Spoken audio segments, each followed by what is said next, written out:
Assalamualaikum warahmatullahi wabarakatuh.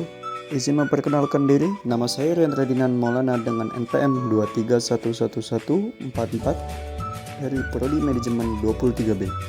Di sini saya akan menjelaskan tentang kesenjangan, pendapatan, dan kemiskinan. Pendahuluan. Kesenjangan pendapatan adalah perbedaan jumlah pendapatan antara individu atau kelompok dalam masyarakat, menciptakan ketidaksetaraan ekonomi. Kemiskinan adalah kondisi ketika seseorang atau kelompok tidak memiliki akses memadai terhadap sumber daya ekonomi seperti makanan dan pendidikan, memperburuk ketidaksetaraan sosial dan ekonomi. Memahami dampak kesenjangan pendapatan dan kemiskinan dalam ekonomi mikro penting karena memengaruhi kesejahteraan individu, daya beli lokal, kesehatan ekonomi komunitas, pendidikan, dan ketahanan ekonomi mikro. Informasi ini krusial untuk merancang solusi yang efektif dan berkelanjutan di tingkat ekonomi mikro. Definisi dan penyebab.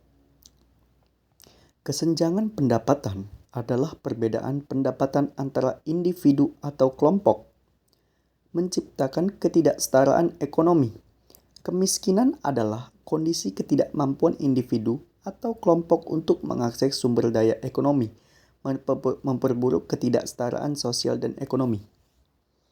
Penyebab: ketidaksetaraan peluang, ketidaksetaraan gaji, ketidaksetaraan akses ke sumber daya, krisis ekonomi dan pengangguran, kurangnya perlindungan sosial. Pemahaman ini penting untuk merancang kebijakan yang efektif dalam mengatasi kesenjangan pendapatan dan kemiskinan. Dampak pada ekonomi mikro. Yang pertama, kesejahteraan individu. Mempengaruhi kesejahteraan individu secara langsung di tingkat mikro.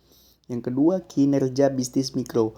Menghambat pertumbuhan bisnis mikro dengan mengurangi daya beli konsumen.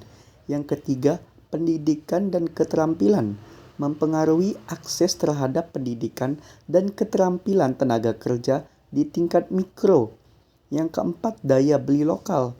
Menurunkan daya beli masyarakat lokal, mempengaruhi keberlanjutan usaha mikro. Yang kelima, ketidaksetaraan kesempatan ekonomi.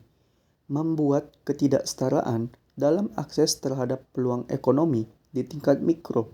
Yang keenam, stabilitas ekonomi mikro. Meningkatkan risiko ketidakstabilan ekonomi mikro, terutama pada individu atau bisnis yang miskin.